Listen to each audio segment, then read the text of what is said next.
بسم اللہ الرحمن الرحیم۔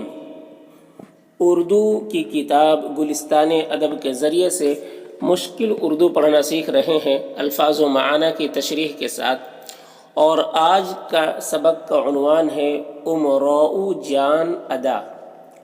امراء جان ادا، امراء جان ادا یہ ایک ناول کی کتاب کا نام ہے۔ امراء جان ادا، اس ناول کو لکھنے والے مرزا ہادی رسوا ہے۔ انہوں نے اس ناول کو لکھا ہے امراء جان ادا۔ تو اس ناول پر تنقید کی ہے خورشید الاسلام نے۔ خورشید الاسلام جو ابھی اس سے پہلے پڑھے تھے خورشید الاسلام کے بارے میں، ان کی شخصیت کے بارے میں، تو انہوں نے امراء جان ادا ناول کی کتاب پڑھی، پھر اس پر ایک تنقیدی مضمون انہوں نے تیار کیا۔ تو وہی تنقیدی مضمون جو ہے اس کتاب میں نقل کیا گیا ہے۔ تنقیدی مضمون کسے کہتے ہیں اس کے بارے میں پہلے آپ پڑھ چکے ہیں۔ تو دیکھیے اب یہ سبق کو شروع کرتے ہیں۔ تو امراء جان ادا یہ ناول کی کتاب کا نام ہے، اور یہ ایک کیریکٹر کا بھی نام ہے۔ اس کتاب میں، اس ناول کی کتاب میں جو کیریکٹر ہے، ایک لڑکی ہے، اسی کو یہ نام دیا ہے امراء جان ادا۔ اب یہ اس کا نام حقیقی نام بھی ہو سکتا ہے، یا پھر اس نام سے وہ مشہور ہو گئی امراء جان ادا کے نام سے، تو حقیقی نام بھی ہو سکتا ہے، یا پھر یہ کہ ناول نگار نے یہ نام دیا ہے اس کو۔ تو ایک لڑکی تھی جو شریف گھرانے میں پیدا ہوئی تھی، لیکن بعد میں کسی نے اس کو اغوا کر کے اور اس سے اپنی خواہش پوری کی اور اس کو ایک طوائف بنا دیا، اور وہ بہت مشہور ہو گئی کیونکہ وہ خوبصورت بھی تھی، ایک شاعرہ بھی تھی، اور اچھا ڈانس وغیرہ بھی کرتی تھی۔ تو اس وجہ سے وہ بہت فیمس ہو گئی، مشہور ہو گئی، اور ہر طرف اس کی شہرت تھی۔ تو وہ اپنی پوری جوانی اسی میں گزاری۔ آخر عمر میں جا کر اس نے توبہ کیا، اور اس عمل سے اس کو نفرت ہوئی، اور اس نے توبہ کر کے پھر وہ ایک اچھی نیک خاتون بن گئی، نماز کتاب شروع کر دی، روزے رکھنا شروع کر دی، اپنے اعمال سے توبہ کیا۔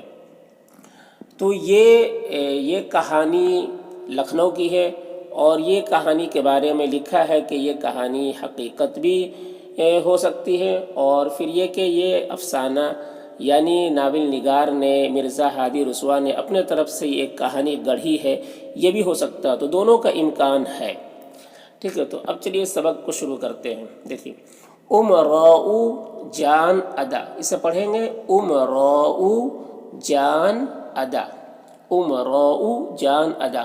دیکھیے ہماری زبان میں ایک ناول ایسا بھی ہے، ہماری زبان میں ایک ناول ایسا بھی ہے۔ یہ کون کہہ رہے ہیں؟ یہ خورشید الاسلام کہہ رہے ہیں، جنہوں نے یہ تنقیدی مضمون تیار کیا ہے۔ تو ہماری زبان میں ایک ناول ایسا بھی ہے، ہماری زبان میں یعنی ہماری زبان میں، ہمارے ذہن میں ایک ناول ایسا بھی ہے جسے خاصے کی چیز سمجھا جاتا ہے، جسے خاصے کی چیز سمجھا جاتا ہے۔ خاصے یعنی غیر معمولی چیز، بہت ہی اہم چیز، ٹھیک ہے، بہت ہی اہم چیز کو خاصے کہتے ہیں، جسے خاصے کی چیز سمجھا جاتا ہے، لیکن جس کی طرف ابھی تک کوئی توجہ نہیں کی گئی، لیکن جس کی طرف ابھی تک کوئی توجہ نہیں کی گئی۔ یہ خورشید الاسلام کہہ رہے ہیں کہ یہ ناول تو ہے، بہت زبردست ناول ہے، لیکن اس کی طرف کسی کی توجہ ابھی تک نہیں ہوئی کہ یہ کتنی اہم ناول ہے۔ اس میں جو زبان ہے، جو ادب ہے، جو چیزیں اس میں ہے، وہ کتنی اہم ہے، اس کی طرف لوگوں کی توجہ نہیں ہوئی۔ کہہ رہے غالباً اس کا ایک سبب یہ بھی ہے، غالباً اس کا ایک سبب یہ بھی ہے، غالباً یعنی عام طور سے، زیادہ تر اس کی وجہ یہ ہے، غالباً اس کا ایک سبب یہ بھی ہے، سبب یعنی وجہ یہ بھی ہے کہ اسے محض ایک طوائف کی دلچسپ کہانی سمجھ کر پڑھا جاتا رہا ہے، کہ اسے محض ایک طوائف کی دلچسپ کہانی سمجھ کر پڑھا جاتا رہا ہے۔ محض یعنی صرف، طوائف آپ جانتے ہیں، طوائف یعنی اس کو عام زبان میں رنڈی بھی کہتے ہیں، ٹھیک ہے، تو محض ایک طوائف کی دلچسپ کہانی سمجھ کر پڑھا جاتا ہے، یعنی اس ناول کو لوگ پڑھتے ہیں تو یہ سمجھتے ہیں کہ یہ ایک طوائف کی کہانی ہے۔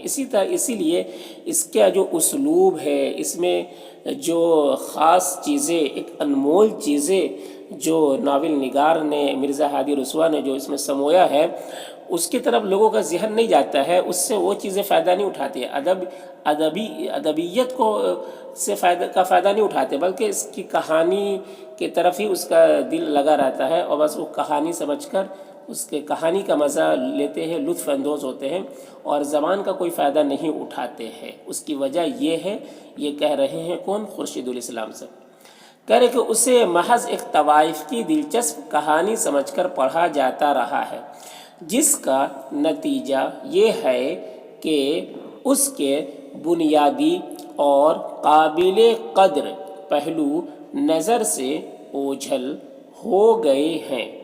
جس کا نتیجہ یہ ہے کہ اس کے بنیادی اور قابل قدر پہلو نظر سے اوجھل ہو گئے ہیں۔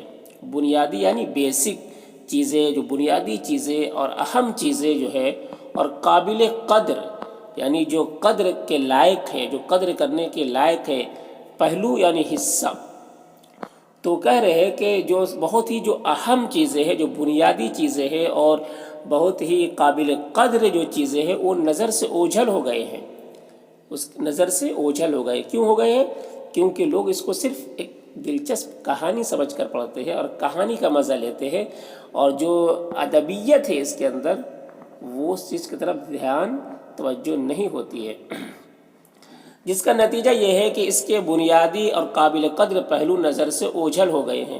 اس میں کوئی شک نہیں کہ امراؤ جان ناول میں ایک اہم کردار کی حیثیت رکھتی ہے۔ اس میں کوئی شک نہیں کہ امراؤ جان ناول میں ایک اہم کردار کی حیثیت رکھتی ہے، یعنی امراؤ جان یہ جو ناول ہے، یہ تمام ناولوں میں اس ناول کو ایک اہمیت حاصل ہے، بہت ہی اہم کردار کا حامل ہے یہ کتاب، اس میں کوئی شک نہیں ہے۔ اس میں کوئی شک نہیں کہ امراؤ جان ناول میں ایک اہم کردار کی حیثیت رکھتی ہے، لیکن اس سے یہ لازم نہیں آتا کہ وہی اس ناول کا موضوع بھی ہو۔ لیکن اس سے یہ لازم نہیں آتا، لازم یعنی ضروری نہیں ہوتا کہ وہی اس ناول کا موضوع بھی ہو۔ موضوع مطلب ٹاپک، یعنی امراؤ جان یہ جو نام ہے، تو اس کا مطلب یہ نہیں ہے کہ امراؤ جان ایک طوائف تھی تو اسی چیز کو مد نظر رکھا ہے، بس اسی چیز پر پوری کہانی کو تیار کیا گیا ہے، نہیں، بلکہ اس میں بہت ساری چیزیں بھی ہیں۔ تو کہہ رہے لیکن اس سے یہ لازم نہیں آتا کہ وہی اس ناول کا موضوع بھی ہو، یعنی امراؤ جان جو شخصیت ہے، جو کردار ہے، تو کوئی ایسا نہیں کہ اسی کو ٹاپک بنا کر اور اسی کو مد نظر رکھتے ہوئے پوری کہانی لکھی گئی، بلکہ اس میں بہت ساری چیزیں ہیں جس سے ہم فائدہ اٹھا سکتے ہیں، یعنی ادب کے لحاظ سے، زبان کے لحاظ سے، اردو کے لحاظ سے کہہ رہے، لیکن اس سے یہ لازم نہیں آتا کہ وہی اس ناول کا موضوع بھی ہو۔ ناول کی قدر و قیمت کا اندازہ کرنے کے لیے ضروری، ناول کی قدر و قیمت، ناول کی کیا قدر ہے، اس کی کیا قیمت ہے، اس کا اندازہ کرنے کے لیے، ناول کی قدر و قیمت کا اندازہ کرنے کے لیے ضروری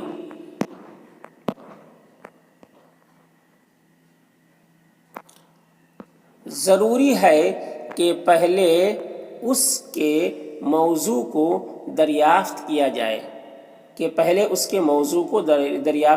موضوع کو دریافت یعنی معلوم کیا جائے کہ اس کا موضوع کیا ہے، اس کا ٹاپک کیا ہے، کہ پہلے اس کے موضوع کو دریافت کیا جائے۔ یہ اس لیے کہ ہر موضوع چند مخصوص امکانات رکھتا ہے، یہ اس لیے کہ ہر موضوع چند مخصوص امکانات رکھتا ہے. چند یعنی کچھ، مخصوص یعنی خاص. امکانات یعنی اس چیز کی بھی گنجائش ہے، یعنی یہ موضوع ہے تو اس موضوع سے متعلق کچھ اور بھی چیزوں کا امکان ہوتا ہے کہ اس میں اس چیز کو بھی شامل کیا جائے، فلاں چیز کو بھی شامل کیا جائے، تو اور بھی مخصوص چیزوں کے امکانات رکھتا ہے. یہ اس لیے کہ ہر موضوع چند مخصوص امکانات رکھتا ہے اور اس کے اپنے تقاضے ہوتے ہیں. اور اس کے اپنے تقاضے یعنی اپنی ضروریات بھی ہوتے ہیں اس ٹاپک سے متعلق، اور اس کے اپنے تقاضے ہوتے ہیں. ناول نگار کا کام یہ ہوتا ہے کہ وہ ان امکانات کو بروئے کار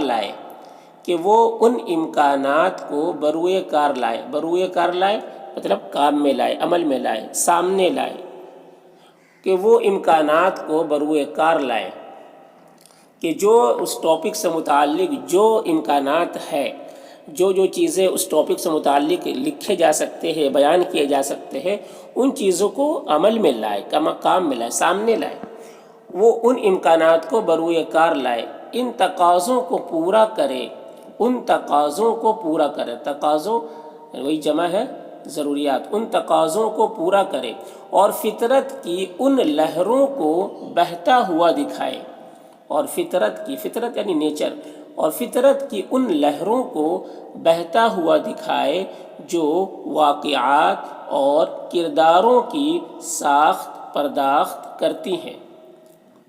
اور فطرت کی ان لہروں کو بہتا ہوا دکھائے جو واقعات اور کرداروں کی ساخت پرداخت کرتی ہیں. ٹھیک ہے، ساخت یعنی حقیقت جو بیان کرتی، جو واقعات، جو کردار حقیقت بیان کرتی ہے، اور پرداخت کہتے ہیں یعنی پرداخت یعنی اس کو بیان کرنا.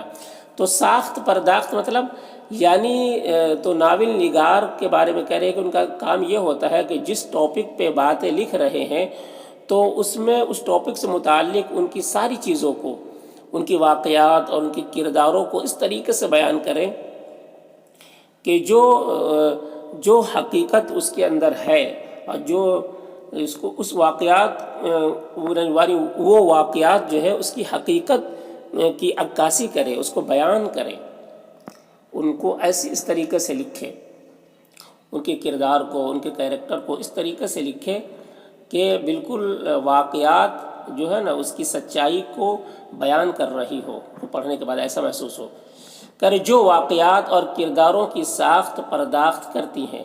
موضوع سے واقفیت حاصل کرنے کے معنی یہ ہوتے ہیں. موضوع سے واقفیت یعنی جانکاری. موضوع سے واقفیت حاصل کرنے کے معنی یہ ہوتے ہیں کہ ہم فن کے مطالبوں کو پا گئے ہیں. موضوع سے واقفیت حاصل کرنے کا مطلب یہ ہوتا ہے کہ ہم جو فن ہے اس کے مطالبوں، اس کے تقاضوں کو پا گئے ہیں، سمجھ گئے ہیں. اس کا یہ مطلب ہوتا ہے کہ موضوع سے واقفیت حاصل کرنے کے معنی یہ ہوتے ہیں کہ ہم فن یعنی ہنر، ہم فن کے مطالبوں کو پا گئے ہیں اور ان کی کسوٹی پر تفصیل، تصادم اور ترجمانی کے عمل کو پرکھ سکتے ہیں. اور ان کی کسوٹی پر، کن کی کسوٹی پر؟ اس فن کی کسوٹی پر، اس کی معیار پر ہم تفصیلات کو، اور تصادم یعنی ٹکراؤ کو، اور ترجمانی یعنی اس کے ترجمانی کو، یعنی اس کے ایکسپلین کو، یعنی اس کی ترجمانی کرنے کو، یعنی اس کے ترجمہ کرنے کو، اس کے معنی مطلب کو سمجھنے کے عمل کو پرکھ سکتے ہیں کہ کیا بیان کرنا چاہ رہے ہیں، کیا بیان کرنا چاہ رہے ہیں اس چیز کو. اور ان کی کسوٹی پر تفصیل، تصادم اور ترجمانی کے عمل کو پرکھ سکتے ہیں. لہذا ہمیں یہ دیکھنا چاہیے، لہذا یعنی اس لیے ہمیں یہ دیکھنا چاہیے کہ اس ناول کا موضوع کیا ہے. لہذا ہمیں یہ دیکھنا چاہیے کہ اس ناول کا موضوع کیا ہے. تو آج اتنا ہی.